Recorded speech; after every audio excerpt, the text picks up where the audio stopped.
Captain Jake Morrison stared at the viewscreen in disbelief. The massive ship hanging in space before them was unlike anything he had ever seen. Its hull was twisted and burned, leaking atmosphere from dozens of holes. Whatever had attacked this vessel had meant to destroy it completely. "Sir, they're sending a distress signal," said Lieutenant Karen Wells from her station. "It's not in any language the computer recognizes." Jake rubbed his beard and thought carefully. As commander of Earth Defense Station Luna 7, he had seen many alien ships over the years. The Galactic Federation included hundreds of different species, and most passed through human space regularly, but this ship was different. Its design was organic, almost alive, with curves and patterns that seemed to flow like water, frozen in metal. "Any Federation identification codes?" Jake asked. "None, sir. The ship isn't registered in any of our databases." Jake made his decision. "Open a communication channel. All frequencies." The main screen flickered, and suddenly they were looking at an alien unlike any they had encountered. The being had pale blue skin that seemed to shimmer and large silver eyes that held deep intelligence. Most striking were the thin tendrils that moved around its head like living hair. "Please," the alien spoke in perfect English, though its voice carried strange harmonics. "We seek sanctuary. We are dying. This is Captain Morrison of Earth Defense. Who are you and what happened to your ship?" The alien's silver eyes filled with something that looked like tears. "I am Zaraka of the Cathara people. We flee from those who would see us extinct. Our home world burns. Our children die. We have nowhere else to go." Jake felt his chest tighten. He had heard rumors over the years, whispers of species that had simply disappeared from Federation space. The official word was always the same. They had chosen to isolate themselves or had died from natural causes. But looking at this broken ship and its desperate passenger, Jake began to wonder if there was more to the story. "How many of you are aboard that vessel?" 53,000 souls, Captain. The last of our kind." The number hit Jake like a punch. 53,000 refugees, all crammed into that damaged ship. He could see other bridge officers exchanging worried glances. Earth's colonies could handle that many people, but the political implications were staggering. "Zaraka, I need to contact my superiors. Can your ship maintain life support while we discuss this for perhaps 6 of your hours?" "No more. Our engines are failing and the hull breaches grow larger with each passing moment." Jake cut the communication and immediately contacted Admiral Lisa Grant. On Earth, the Admiral's face appeared on his personal screen within minutes. Lisa was known throughout the fleet as someone who made hard decisions quickly.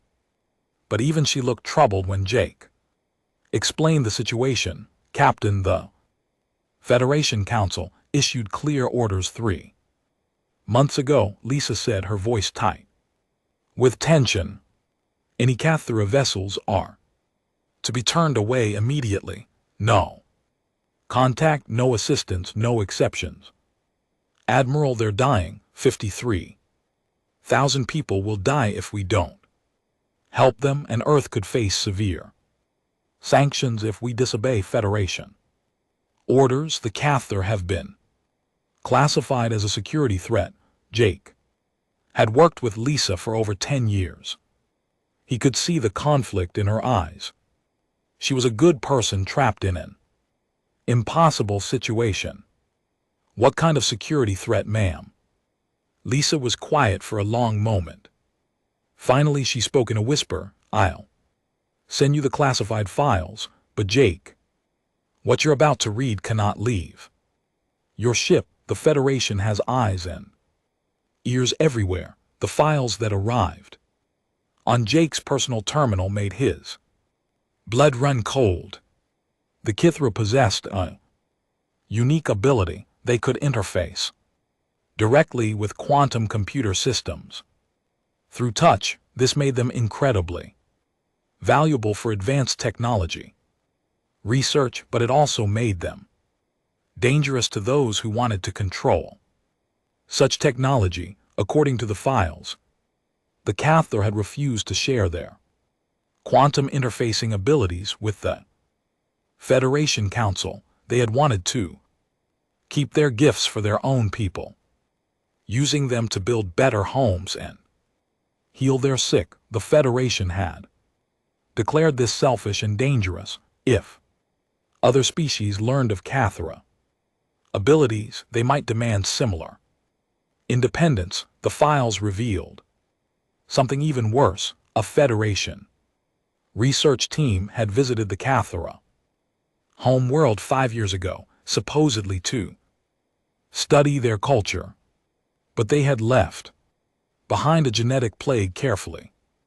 designed to target Cathara DNA. The plague was slow-acting and looked like a natural disease. The Cathar had been fighting it for years, but their population was dropping rapidly. Jake felt sick. The Federation, the organization that claimed to promote peace and cooperation among the stars, was committing genocide, and they were using a plague to do it, making it look like the Cathara were dying from natural causes.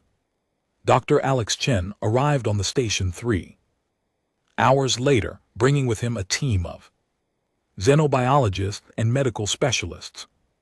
Alex was Earth's leading expert on alien biology, and Jake trusted him completely. When Jake showed him the classified files, Alex went pale. "This is monstrous," Alex whispered.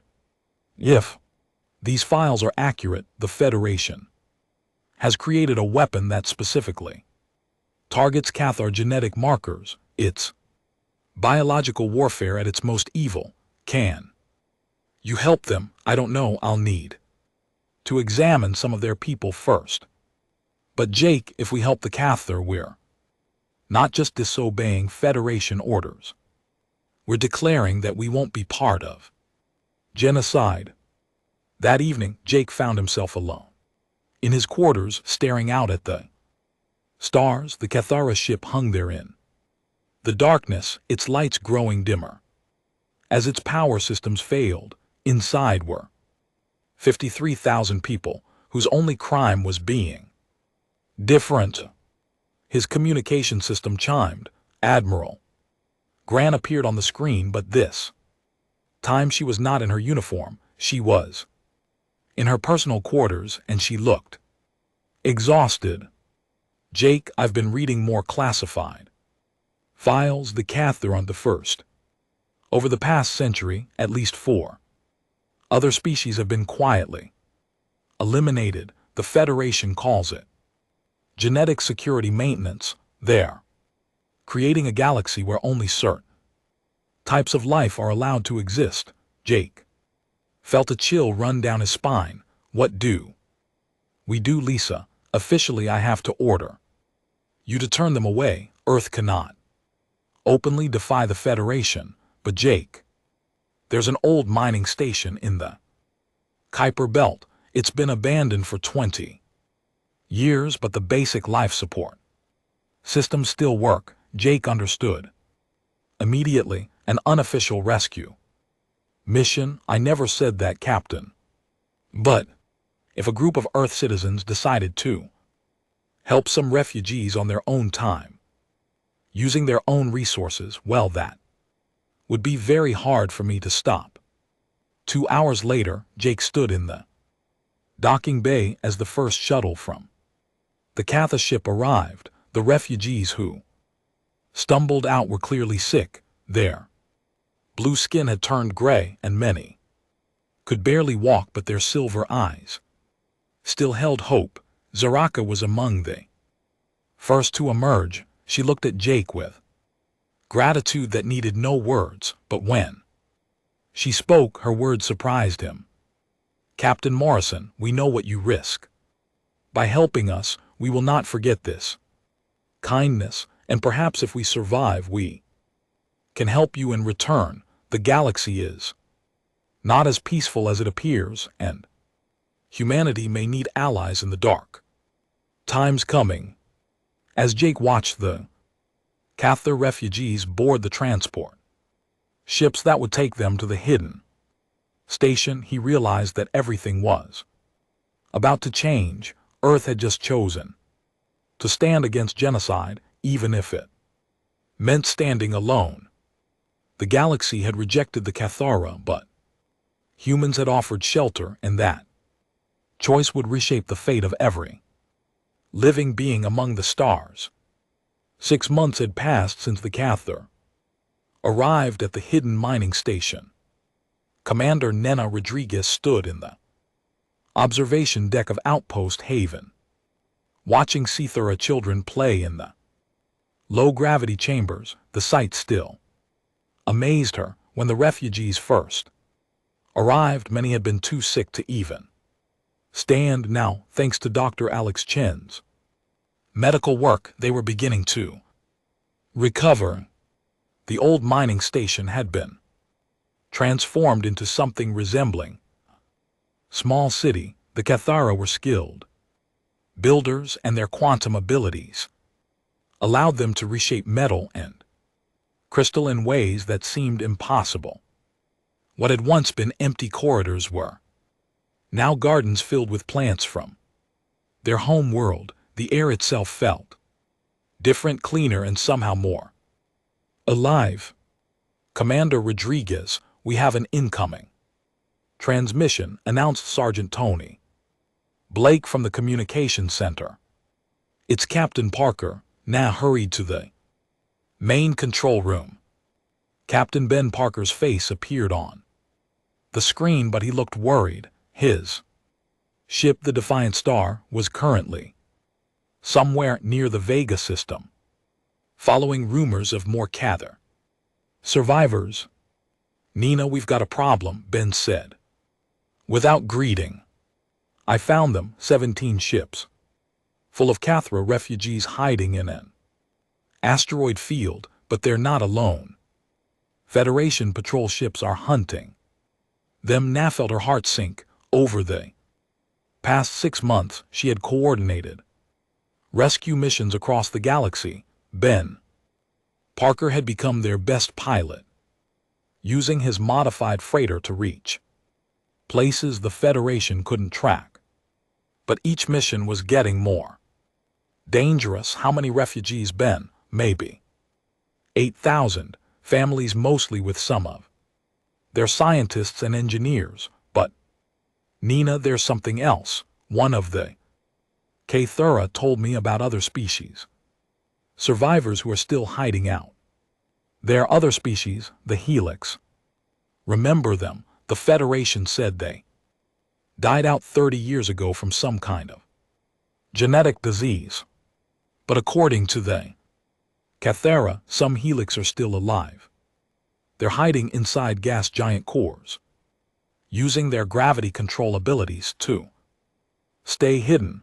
Na exchanged glances with Dr. Chen, who had just entered the control room. Over the months, Alex had learned to speak basic Kithra language, and he had heard similar stories from their refugees, the crystal mines. "Too," Alex said quietly, "our Kithra friends say the crystal mines aren't extinct either. They've been disguising themselves as ordinary asteroids for decades, afraid to reveal themselves." The implications were staggering. If multiple species were hiding from the Federation, then the genocide was far larger than anyone had imagined. Nina made a decision that would change everything. "Ben, can you make contact With these other survivors, I can try. But it'll take time and it's dangerous. The Federation is increasing patrols. Everywhere it's like they know. Something big is happening after ending. The communication now called in. Emergency meeting with her senior staff. The meeting room was small, but it held Earth's best people, besides herself and Dr. Chen. There was Lieutenant Colonel Steve Wright, their military advisor. Dr. Maya Johnson, their strategic planner, and Zaraka, who now served as the Cathar representative. We need to make a choice, Na said. We can keep rescuing small groups of Cathara, or we can try something bigger. If other species are out there hiding and afraid, maybe we can help them too. Steve Wright, ever the soldier, pointed out the obvious problem. Commander, we're already taking huge risks. Earth is still officially part of the Federation. If they discover what we're doing, it could mean war, and if we do nothing, Zaraka said in her musical voice, entire species will die in silence and fear. Is that the galaxy you want to leave to your children? Dr. Johnson had been studying reports from across the galaxy. I've been tracking Federation military movements, she said. They're positioning fleets near systems where unusual activity has been reported. It's like they're preparing for something big. Dr. Chen looked troubled. I've been analyzing the genetic plague that's killing the Cathara. It's incredibly sophisticated. The Federation didn't just create one plague. They created dozens. Each one is designed to target a specific species. DNA. The room fell silent. The full scope of the Federation's plan was becoming clear. They weren't just eliminating troublesome species, they were reshaping the entire galaxy to fit their vision of how life should exist. There's more, Alex continued, working with Velen and the other Cathar scientists. We've discovered something incredible. Each of these targeted species has unique abilities that the Federation wants to control or eliminate. The Cathar have quantum interface abilities. The Helix can manipulate gravity. The crystal mines process information at impossible speeds, and the Federation sees all of that as a threat. Nasid Zaraka nodded sadly. My people have learned much during our time here.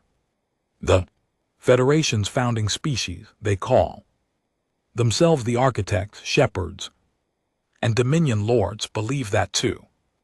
Much diversity leads to chaos. They want a galaxy where everyone thinks the same way, follows the same rules. Over the next 2 months, Nena coordinated the most ambitious rescue operation in human history. Captain Parker made contact with Helix survivors hiding in the Jupiter-sized gas giant of a distant system. The first meeting was incredible. The Helix could indeed manipulate gravity, allowing them to survive in crushing pressures that would destroy any normal spacecraft.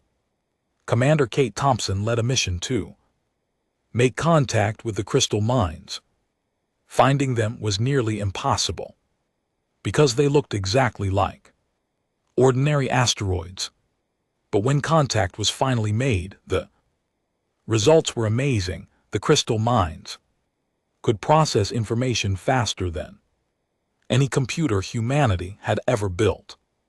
Each species brought their refugees to secret meetings in empty space, far from Federation patrol routes. Nav found herself coordinating with leaders of species she had never known existed.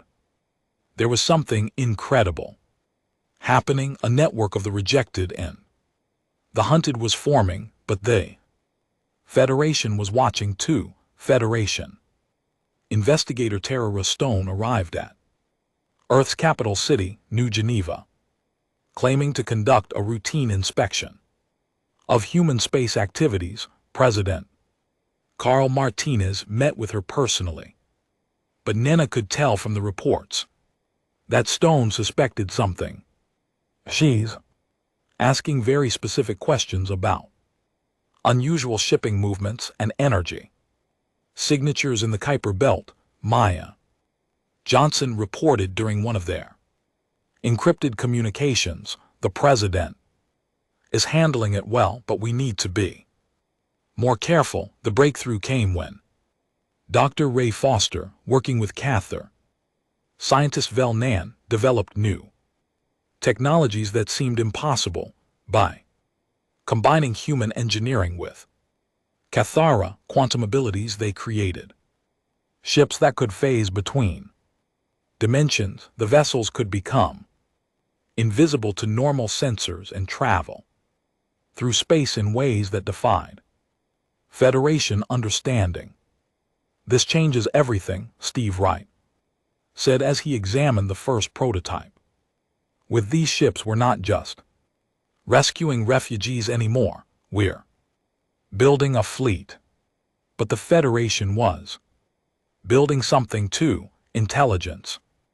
Reports brought by rescued refugees spoke of a massive construction project in the Federation's core systems, something called the Unity Engine, though no one knew exactly what it did.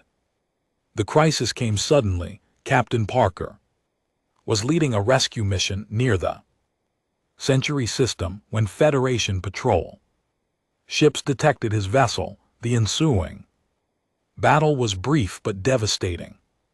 Ben managed to escape with most of the refugees, but his ship was badly damaged, and 3 Federation vessels had recorded his ship's unique signatures. "They know it's us," Nena told Admiral Grant during their next secret communication. "It's only a matter of time before they trace everything back to Earth." Lisa Grant looked older than her years. "Nah, I've been monitoring Federation communications. They're mobilizing battle fleets. Something big is coming." That night, Nas stood again in the observation deck, watching Cathara, Helix, and Crystal Mine children playing together. In 6 months, the hidden station had become home to nearly 60,000 refugees from 3 different species. They had built schools, workshops, and even small farms. It was beautiful and peaceful, but she knew it couldn't last. The Federation was coming, and when they arrived, humanity would have to choose between safety and justice. Looking at those children, now realized the choice had already been made. The attack came without warning. Captain Ben Parker was limping back to human space in his damaged freighter when Federation ships surrounded him. His desperate transmission reached Earth defense just as the first shots were fired. "This is Parker to any Earth vessel. I'm under attack by Federation forces. They know about the refugees. They know everything." Admiral Lisa Grant watched the tactical display from her command center on Luna Base. 6 Federation destroyers were closing in on Ben's ship, their weapons charging. There was no time for diplomacy or denials. "Ships, this is Admiral Grant. Rescue operation is authorized. Move now." Next few minutes changed galactic history forever. Human ships raced to Ben's position, engaging Federation forces in the first open battle between Earth and the Galactic Federation. The fighting was brutal and quick. Ben's ship was saved, but 3 Federation vessels were destroyed within hours.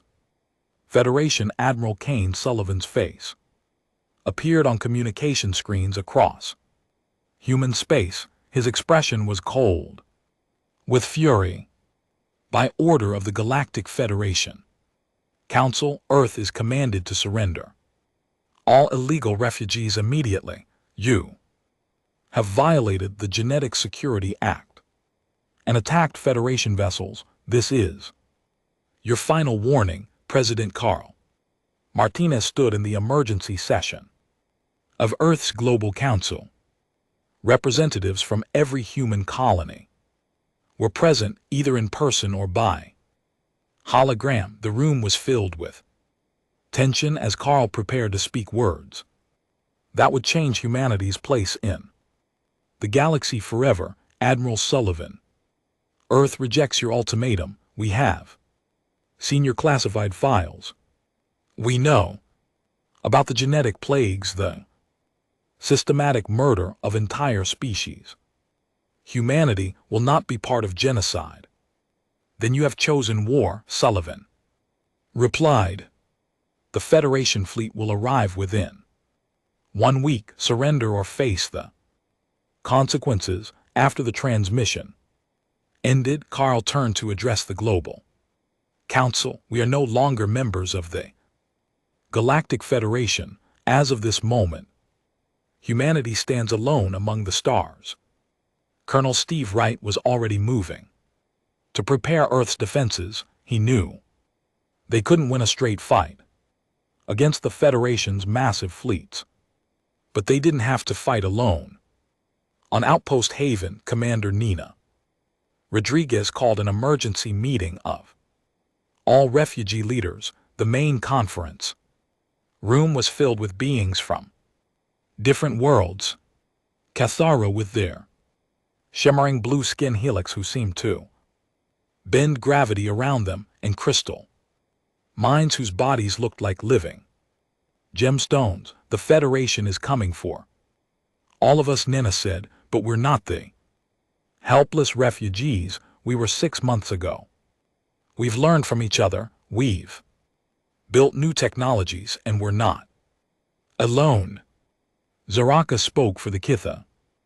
My people have been using our quantum abilities to send messages across the galaxy. There are more survivors out there, many more. The Crystal Mind representative, a being called Shard 7, processed information faster than any human could follow. Data indicates 17 species previously declared extinct have surviving populations. All are in hiding. All fear Federation discovery.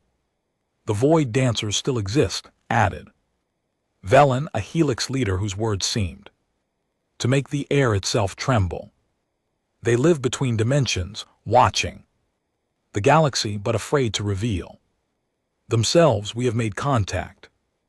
Dr. Alex Chen had been working with scientists from all the species. What we've discovered about Federation genetic weapons is terrifying. They didn't just try to kill you, they've been harvesting your unique abilities. Explain, Nased. Each species has gifts that make them special. Federation eliminates the species, but keeps tissue samples. Then they try to give those abilities to their own people. They're not just committing genocide, they're stealing what makes each species unique. The implications were staggering. The Federation wasn't just killing different species. They were trying to absorb their powers while eliminating the competition. Dr. Maya Johnson had been analyzing Federation fleet movements. They're not just sending ships to Earth. Battle groups are moving toward every system where refugees have been spotted. This is going to be the largest military operation in galactic history. Then we give them a war they never expected, said a new voice. Everyone turned as a being materialized in the center of the room. It looked almost human but seemed to shift and flicker as if it existed in several dimensions at once. This was a Void Dancer, one of the species thought dead for over a century. I am Echo Walker of the Void Dancers. We have watched from between spaces for Long, the Federation must be stopped.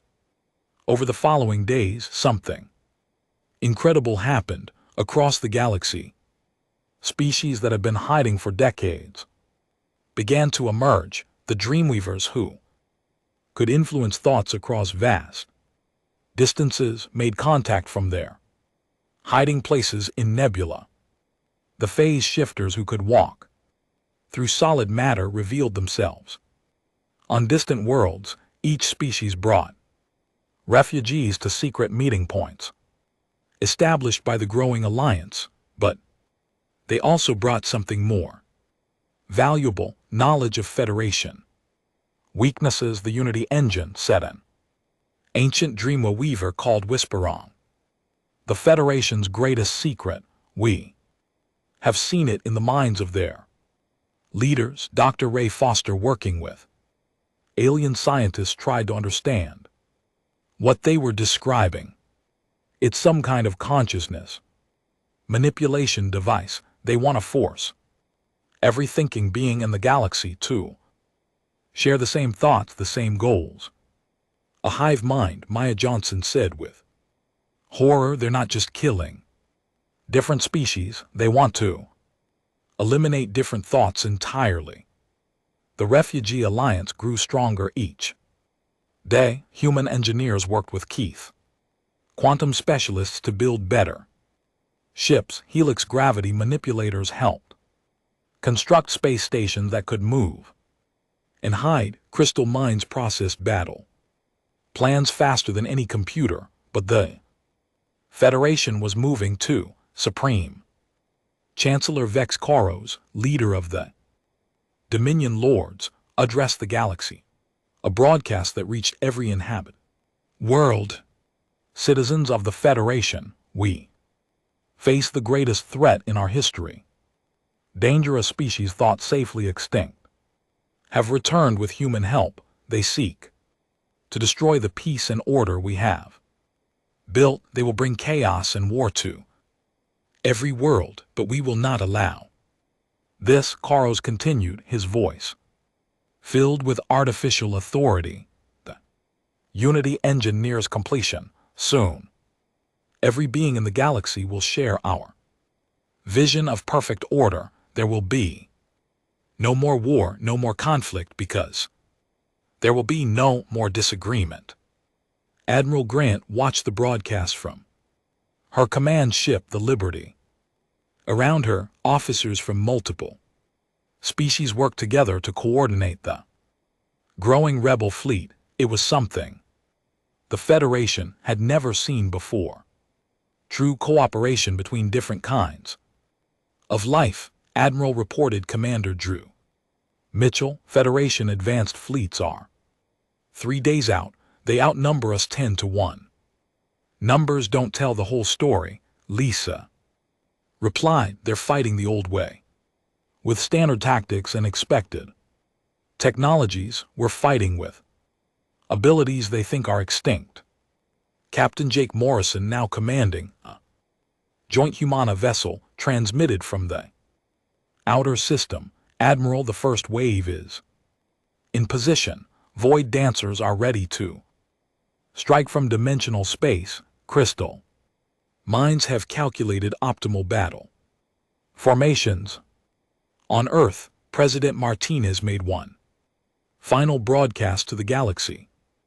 People of all worlds, humanity did not seek this war. We only offered shelter to those who needed help. But we will not surrender beings who have committed no crime except being different. The Federation claims they bring order, but they bring only death and conformity. They say diversity is dangerous, but we say it is beautiful. Today we fight not just for ourselves, but for the right of every species to exist as they were meant to be. Stage was set for the largest battle galactic history. On one side, the Federation's massive fleets representing centuries of military might and the dream of perfect order. On the other end, alliance of refugees and outcasts, fighting for the right to be different.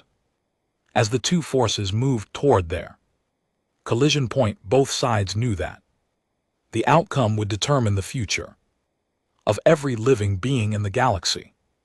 The galaxy had rejected the different ones, but humans had offered shelter. Now they would all stand together or fall as one. The first Federation ships appeared at the edge of the solar system like a wall of death. Admiral Kane Sullivan commanded over 300 vessels, the largest battle fleet ever assembled. Their mission was simple: destroy the refugee alliance and capture or kill every survivor of the extinct species. Captain Jake Morrison watched the enemy fleet from the bridge of his ship, the Defiant. Hope around him, officers from 3 different species worked together at control stations. His tactical officer was Cathra, his weapons specialist was human, and his navigator was a crystal mind whose crystalline body pulsed with calculating light. Federation fleet is moving toward the Kuiper Belt, reported Lieutenant Corinne Wells. They're heading straight for Outpost Haven. They don't know what they're flying into, Jake said grimly. Admiral Sullivan expected to find a handful of refugee ships and maybe some human defenders. Instead, he flew into a trap that used technologies the Federation had never encountered. The battle began when his lead simply vanished. Where did they go? Sullivan demanded from his flagship. Unknown, sir. They were there one moment, gone the next. No debris, no energy signatures. The missing ships had been pulled into dimensional space by void dancers, beings who could exist between normal reality and somewhere else. The Federation crews found themselves fighting enemies who could attack from directions that didn't exist in normal space. Captain Drew Mitchell commanded the human flagship Liberty, coordinating with ally ships that seemed to defy every law of physics. Helix vessels created gravity wells that crushed Federation cruisers like tin cans. Crystal mine ships moved in perfect formation, their pilots processing battle data faster than Federation computers could track. But the most devastating weapons were the new human hybrid ships. These vessels could phase in and out of normal space, appearing behind enemy lines to strike in, disappearing before return fire could reach them. Federation gunners found themselves shooting at targets that weren't really there. This is impossible, Sullivan muttered as his battle reports came in. These technologies don't exist. His science officer, a member of the architect species, was studying the readings. Sir, we're detecting quantum signature manipulation, gravitational field distortions, and dimensional displacement. These are the abilities of extinct species that we made extinct, Sullivan realized with growing horror. The battle spread across the outer solar system as more Federation reinforcements arrived, but for every Federation ship that entered the fight, more refugee vessels appeared from hidden locations throughout the galaxy. Word had spread through the network of survivors. The final battle was here. Colonel Steve Wright coordinated Earth's ground defenses from Luna Base. The Federation had managed to get some troops onto the moon's surface, but they found themselves fighting enemies they couldn't understand. Report, Colonel. Admiral Grant requested from the Liberty. It's like nothing I've ever seen, Admiral. The crystal mines can coordinate our entire defense network instantly. The Helix are using gravity to throw Federation dropships back into space, and the Keith are somehow making our weapons more effective just by touching them. Doctor Alex Chen was treating wounded from multiple species in the medical bay of Outpost Haven. Through the windows he could see the space battle raging. Outside, explosions lit up the darkness as ships from both sides fought and died. "Doctor, we have incoming wounded." From the front lines, announced Dr. 2. Ray Foster as he helped carry in an injured Void Dancer pilot. How is this even possible? Alex wondered as he worked. 6 months ago these species were nearly extinct. Now they're fighting the entire Federation fleet. Because they're not fighting alone anymore, said Zaraka, who was helping coordinate the medical efforts. For the first time in centuries, we have allies who see us as equals, not as threats to be eliminated. The battle took a dark turn when Federation forces revealed they had been holding back their most terrible weapons. Ships appeared, carrying devices that released clouds of genetic plague designed to kill specific species. The Federation was trying to finish what they had started years ago. But Dr. Maya Johnson had prepared for this. Working with alien scientists, she had developed countermeasures to the genetic weapons. When Federation plague ships released their deadly cargo, refugee vessels responded with clouds of neutralizing agents. "The plagues aren't working," reported a panicked Federation science officer to Admiral Sullivan. "They're being neutralized as fast as we deploy them." "How is that possible?" "The refugees have been sharing genetic information with each other. They've created universal immunity compounds. Sir, they've turned our own weapons against us." The tide of battle shifted again when Commander Kate Thompson led a joint strike force to attack a Federation research station hidden in the asteroid belt. The facility was supposed to be secret, but crystal mine ships had detected its quantum signatures from across the system. "What are we looking at?" Kate asked as her team examined the station's data files. The answer was horrifying beyond anything they had imagined. The station contained genetic samples from hundreds of species, many of them supposedly extinct for centuries. But worse, the Federation had been experimenting on living subjects, trying to extract and transfer unique abilities from one species to another. "They're not just killing different species," Kate reported to Admiral Grant. "They're harvesting them. They want to take every unique ability in the galaxy and give them all to Federation leaders.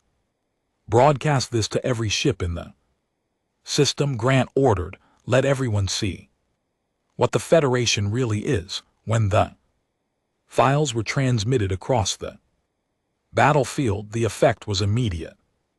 Several Federation ships stopped firing, their crews horrified by what their own government had been doing. Some vessels even switched sides, joining the refugee alliance. But Admiral Sullivan was not finished. His remaining ships formed up around a massive vessel that had just arrived from the Federation core worlds.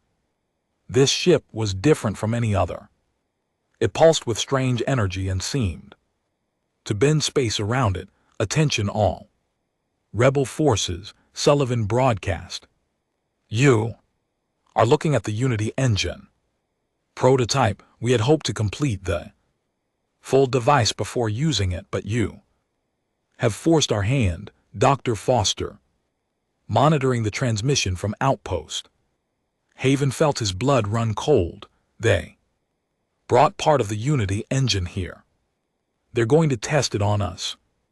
The prototype Unity engine began to emit waves of energy that washed over the battlefield. Federation crews report that their thoughts were becoming Clearer, more focused, more unified. They all began to think the same. Thoughts want the same things, but the effect on the refugee species was different. The diversity of their thoughts, the uniqueness of their minds, seemed to create interference with the device. Cathopilots found they could disrupt the energy waves with their quantum abilities. Crystal minds processed the mental intrusion and created defense algorithms. Void dancers simply stepped partially out of normal reality, avoiding the effect entirely. The devices not working as expected, reported the Federation science team. The target species are resisting the unification process. Impossible.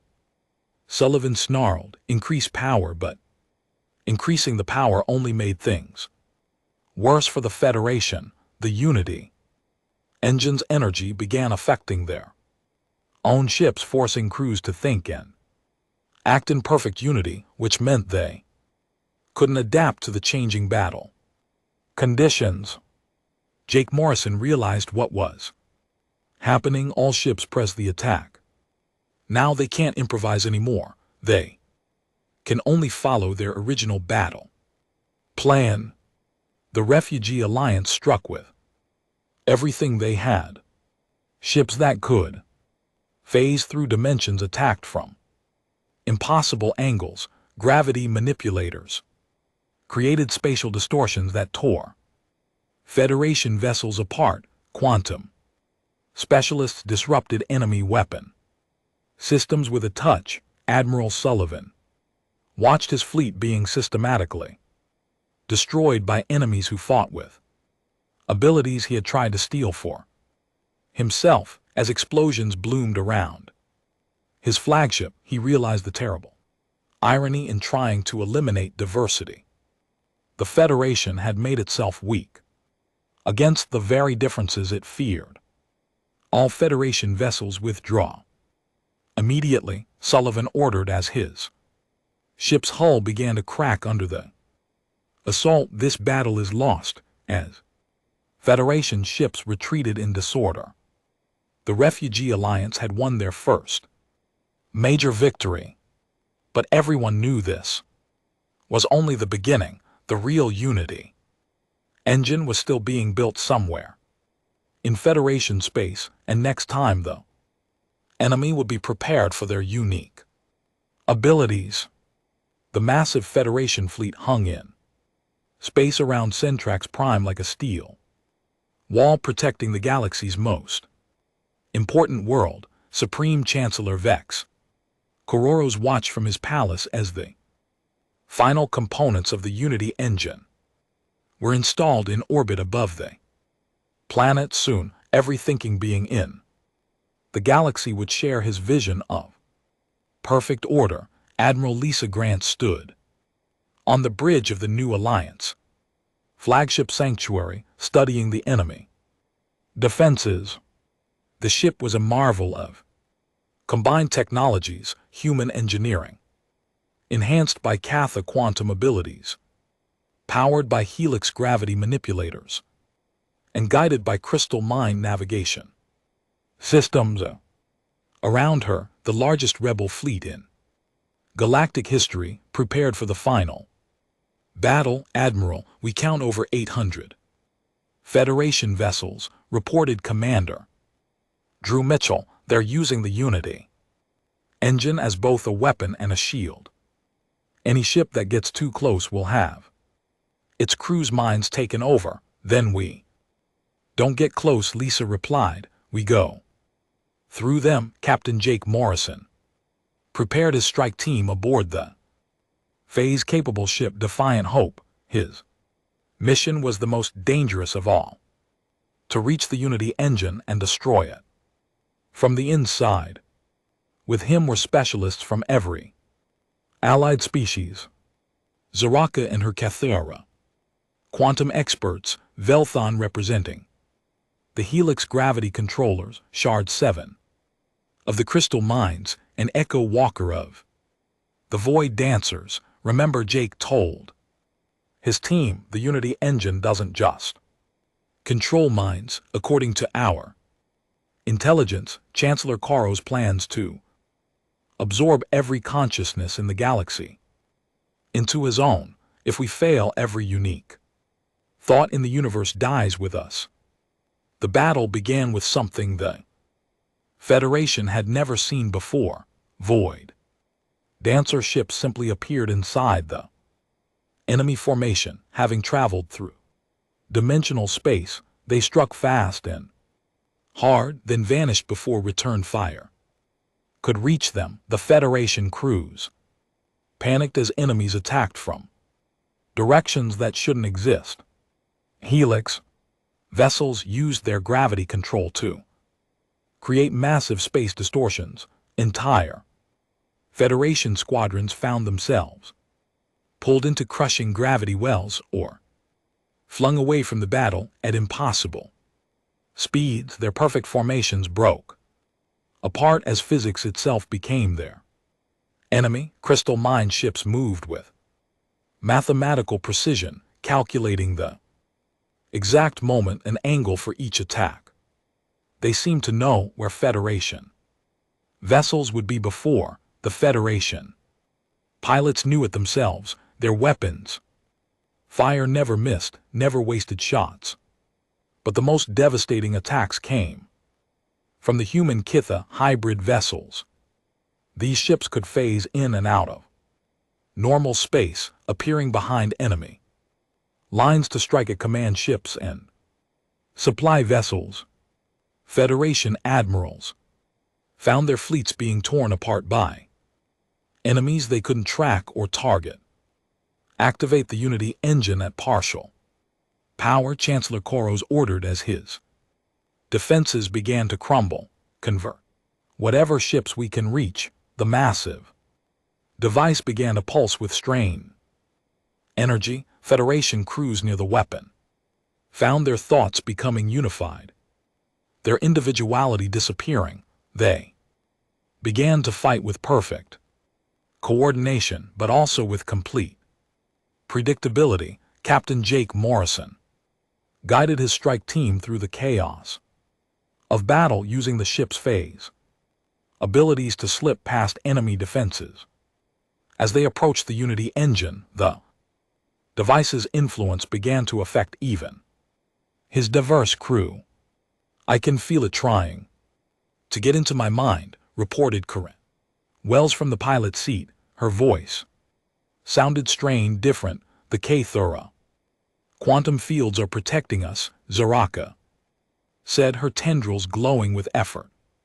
"But I cannot maintain the shield for long." The Unity engine facility was a massive structure built around the core of an artificial planet. As Jake's team fought their way through corridors filled with Federation guards, they discovered the true horror of what Koros had built. "These aren't just control chambers," Dr. Alex Chen reported over the communication link from the medical bay of the sanctuary. "According to the schematics you're transmitting, the Unity engine is designed to extract consciousness from living beings and store them in quantum matrices." "Extract them how?" Jake asked as his team battled through another security checkpoint. "By killing them," Alex replied grimly. "Every being connected to the Unity engine will die, but their thoughts and memories will be absorbed into a single consciousness." Koros himself, he's not trying to control the galaxy, he's trying to become the galaxy. The revelation sent shock waves through the Alliance fleet. This wasn't just about stopping a weapon, it was about preventing the death of every unique mind in the universe. Echo Walker, the Void Dancer, suddenly flickered into existence beside Jake. "We have found the main chamber, but the defenses are beyond anything we expected." The heart of the Unity engine was a vast sphere filled with swirling energy. At its center, Chancellor Koros stood, connected to the device by thousands of glowing cables. His body had been transformed, enhanced with technologies stolen from extinct species. He had Kithera quantum interfaces grafted onto his hands, crystal mind processing nodes in his skull, and helix gravity organs in his chest. "You are too late, Koros," said his voice echoing with unnatural harmonics. "The Unity engine is almost complete. Soon I will be every voice in the galaxy. Every thought will be my thought. Every dream will be my dream." "You're insane," Jake replied, raising his weapon. "I am perfect," Koros countered. "I am what evolution should have created, a single consciousness with the abilities of every species. No more war, no more conflict, no more chaos of individual thought." The final battle was fought not just with weapons, but with the very forces that made each species unique. Zaraka used her quantum abilities to disrupt the Unity engines control matrices. The device began to spark and overload as its quantum foundations were torn apart. Velen manipulated gravity to crush the power conduits feeding the massive weapon. Sections of the facility began to collapse as the artificial gravity fields that held it together failed. Shard 7 processed the shutdown sequences for the Unity engine faster than its computer systems could respond. Safety protocols engaged and disengaged in rapid succession, causing cascading failures throughout the structure. Echo Walker phased portions of the device out of normal reality, causing critical components to simply cease to exist in the physical universe. Koros fought back with stolen abilities from dozens of extinct species. He manipulated time, bent space, and attacked their minds directly. The battle raged across multiple dimensions as the Unity engine began to tear itself apart. "If I cannot have Unity," Koros screamed as his perfect machine crumbled around him, "then I will have oblivion." He triggered the Unity engine self-destruct sequence, trying to take the strike team with him. But the diverse abilities of Jake's crew saved them. Working together, they created a dimensional bubble that protected them as the artificial planet exploded. The destruction of the Unity engine sent shock waves across the galaxy. Federation fleets suddenly freed from the influence of unified command began to surrender or retreat. Many Federation worlds, learning the truth about their government's plans, declared independence. On Centrax's Prime, the surviving Federation Council tried to maintain order, but it was too late. The recordings of Koros' final speech transmitted across the galaxy revealed the true nature of the Unity engine project. Species after species rose up against their Federation governors. 5 years later, the galaxy had been completely transformed. The old Galactic Federation was gone, replaced by the Galactic Sanctuary Coalition.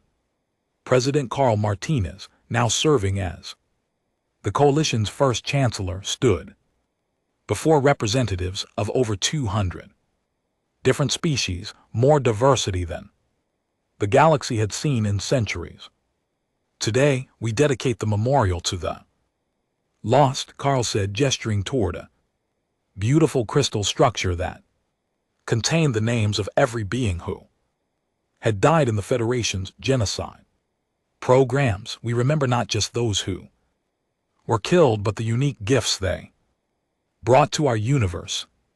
Dr. Alex Chen, now elderly but still working, watched from the audience as children from dozens of different species played together in the memorial gardens.